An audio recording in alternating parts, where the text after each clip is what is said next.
Jika kita menghitung 10.000 berkat yang Tuhan berikan kepada kita setiap hari, menjadi jelas bahwa tidak ada yang tidak patut kita syukuri. Namun demikian, kita memiliki indera yang kurang berkembang untuk bersyukur, tapi memiliki indera yang kuat untuk menggerutu dan bersungut.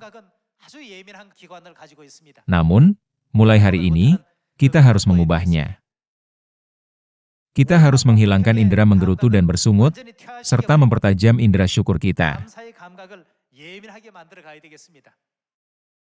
Bahkan untuk hal-hal terkecil sekalipun, kita harus berkata, "Terima kasih, Bapa dan Ibu. Tuhan telah mengizinkan kami mengenal perjanjian baru."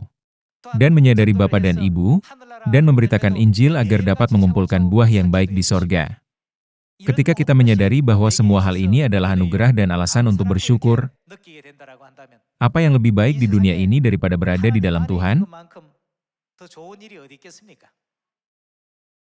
Mari kita lihat Lukas pasal 17 bersama-sama. Mari kita lihat kasus mereka yang bersyukur dan mereka yang tidak. Dalam Lukas pasal 17 ayat 11, ada tertulis, dalam perjalanannya ke Yerusalem, Yesus menyusur perbatasan Samaria dan Galilea. Ketika ia memasuki suatu desa, datanglah 10 orang kusta menemui dia. Mereka tinggal berdiri agak jauh dan berteriak, "Yesus, Guru, kasihanilah kami." Lalu ia memandang mereka dan berkata, "Pergilah, perlihatkanlah dirimu kepada imam-imam." Dan sementara mereka di tengah jalan, mereka menjadi tahir. Seorang dari mereka, ketika melihat bahwa ia telah sembuh, kembali sambil memuliakan Allah dengan suara nyaring, lalu tersungkur di depan kaki Yesus dan mengucap syukur kepadanya. Orang itu adalah seorang Samaria. Lalu Yesus berkata, "Bukankah ke-10 orang tadi semuanya telah menjadi tahir? Di manakah yang 9 orang itu? Tidak adakah di antara mereka yang kembali untuk memuliakan Allah selain daripada orang asing ini?" Lalu ia berkata kepada orang itu, "Berdirilah dan pergilah, imanmu telah menyelamatkan engkau." Kusta adalah penyakit yang mengerikan. Orang kusta menerima kasih karunia dari Yesus, dan ke-10 orang itu disembuhkan.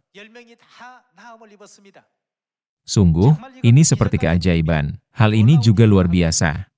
Tidak ada obat yang dapat menyembuhkan penyakit ini, tetapi ke-10 orang itu disembuhkan oleh kuasa Tuhan yang Maha Kuasa.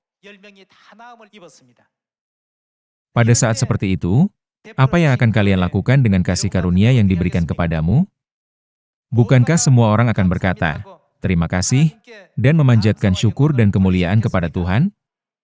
Akan tetapi, 9 dari mereka berpegang teguh pada Yesus ketika sangat membutuhkan, dan begitu mereka disembuhkan, bertindak seolah-olah itu terjadi dengan sendirinya. Yesus menunjuk kebodohan ini, dan meninggalkan pelajaran melalui perkataan berkat bagi orang yang mengucap syukur.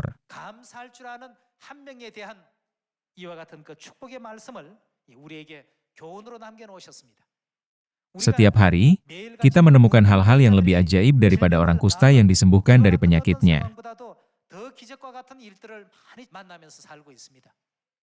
Namun, berapa kali sehari kita bersyukur kepada Tuhan? Berapa kali kalian melakukannya? Sekali atau 2 kali? Di antara 10 orang kusta, 1 orang berkata, "Tuhan, terima kasih. Karena kasih karunia-Mu, saya disembuhkan hari ini, dan dibersihkan hari ini melalui firman-Mu seperti ini. Saya sungguh sangat bersyukur atas anugerah ini." Kita bisa mengulangi kata-kata ini ratusan kali setiap hari, dan itu pun masih belum cukup.